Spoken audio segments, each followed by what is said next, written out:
Deus responde às suas dúvidas. Às vezes nós temos alguns questionamentos, né, com relação a Deus, e Ele responde, você entende que aquilo pode ser uma resposta?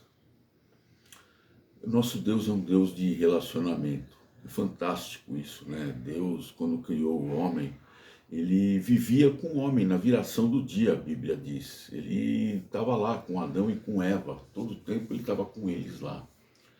Em Eclesiastes, capítulo 3, se eu não me engano, no versículo 11, Deus diz que ele colocou a eternidade no nosso coração. Lá em Êxodo, também no segundo livro da Bíblia, ele pediu para Moisés fazer um tabernáculo, quer dizer, o tabernáculo era para ele habitar no meio do povo. O povo acampava em volta e Deus habitava ali no meio. Então ele é um Deus de relacionamento. Por que eu estou falando isso, né? Se Deus responde às suas dúvidas.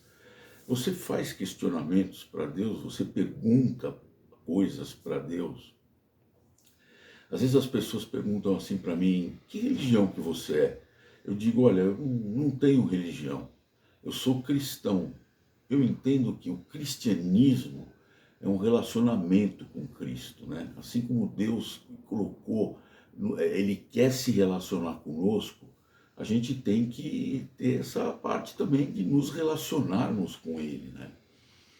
Então muitos profetas, muitas pessoas da Bíblia questionaram Deus e Deus respondeu de determinadas formas, de determinadas maneiras. Eu vou pegar dois casos aqui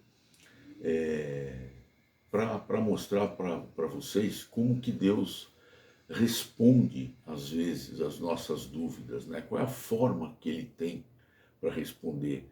E notem que muitas vezes não é no nosso tempo. Existem casos que a resposta veio imediatamente, né, depois da pergunta, depois da dúvida, e há casos que demoram um tempo para a gente obter essa resposta de Deus.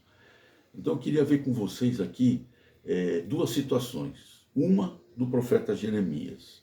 O profeta Jeremias é uma questão que muitas vezes a gente faz, sobretudo quando a gente acaba de se converter, quando a gente entrega a nossa vida para Deus, para Jesus, que morreu na cruz no nosso lugar. Por que os ímpios prosperam?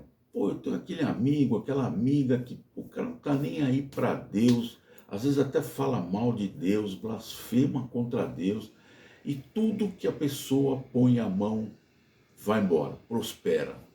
Tudo que eles, pô, o cara tem dinheiro, vive feliz, o relacionamento do cara é perfeito com a sua esposa, enfim, os filhos, é tudo maravilha, o cara não está nem aí para Deus, não quer nem ouvir a palavra de Deus. Então, Jeremias tinha essa questão, né? Por que os ímpios prosperam? Naquela época lá, a impiedade estava rolando solta. E aí, além dos ímpios prosperarem, né, eles ainda iam contra o povo judeu, maltratavam o povo judeu. E ele faz esse questionamento para Deus. Eu vou ler para vocês aqui, está em Jeremias 12, ele fala assim, ó Senhor, Tu és justo quando apresento minha causa perante Ti, contudo, desejo falar contigo sobre a Tua justiça, porque o caminho dos ímpios prospera, porque vivem em paz todos os que procedem de modo traiçoeiro. Tu os plantastes e eles criaram raízes, cresceram e dão frutos. Tu estás sempre próximo dos seus lábios, mas longe do coração deles.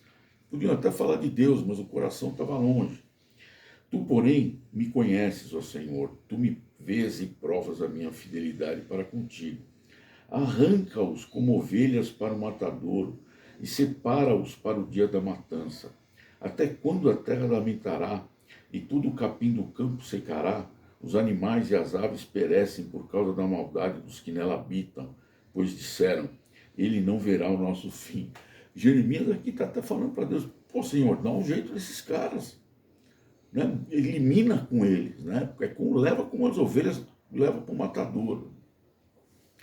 Pois é, ele está falando aqui. E aí, vem a resposta de Deus. Olha que interessante como que vem a resposta de Deus. Às vezes não é a pessoa, tá bom, olha, vou fazer isso, venho com um caderninho aqui, vai ser esse aqui o procedimento que eu vou fazer. Não, olha o que Deus fala para Jeremias. Ele fala assim, olha, se te cansas correndo com homens que vão a pé, então como poderás competir com cavalos? Se não te sentes seguro numa terra de paz, que farás na floresta do Jordão?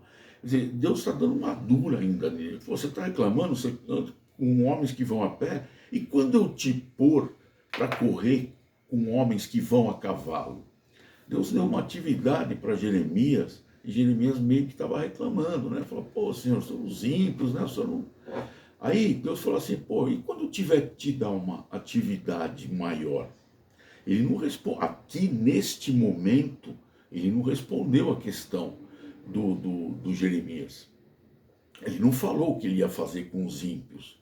Ele só deu uma dura nele e falou, cara, eu pretendo te dar projetos maiores. E você já está reclamando? Percebe como é que veio o negócio? E aí, se a gente ler um pouco mais do capítulo 12 e tal, a gente vai ver o que Deus planeja fazer com a impiedade, né? Mas a resposta vem, muitas vezes, aquilo que eu falei, não é do jeito que a gente quer, né? Mas veio até com uma forma de dura. E outro profeta que questionou a Deus é Abacuque. Abacuque questionou a Deus por causa da dureza, do descambo do povo judeu com relação à lei.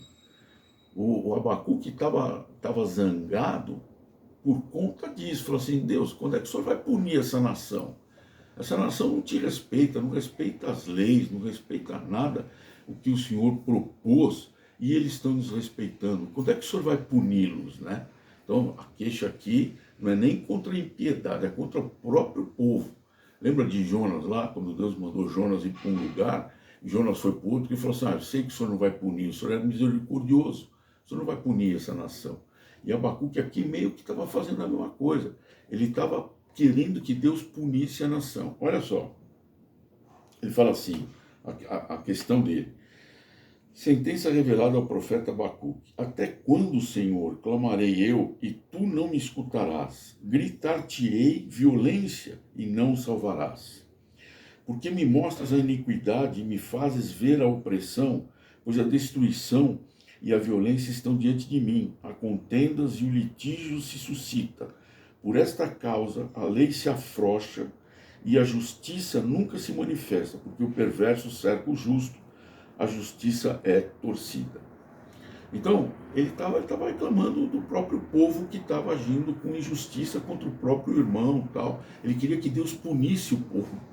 Aí, olha só o que ele fala aqui, resposta, Deus responde a Abacuque, mas ele fala assim, olha, eu por-me-ei na minha torre de vigia, colocar-me-ei sobre a fortaleza e vigiarei para ver o que Deus me dirá e que resposta eu terei à minha queixa. Olha que impressionante, né? Ele vai lá no lugar dele e fica esperando, Senhor, estou aqui esperando o Senhor me responder.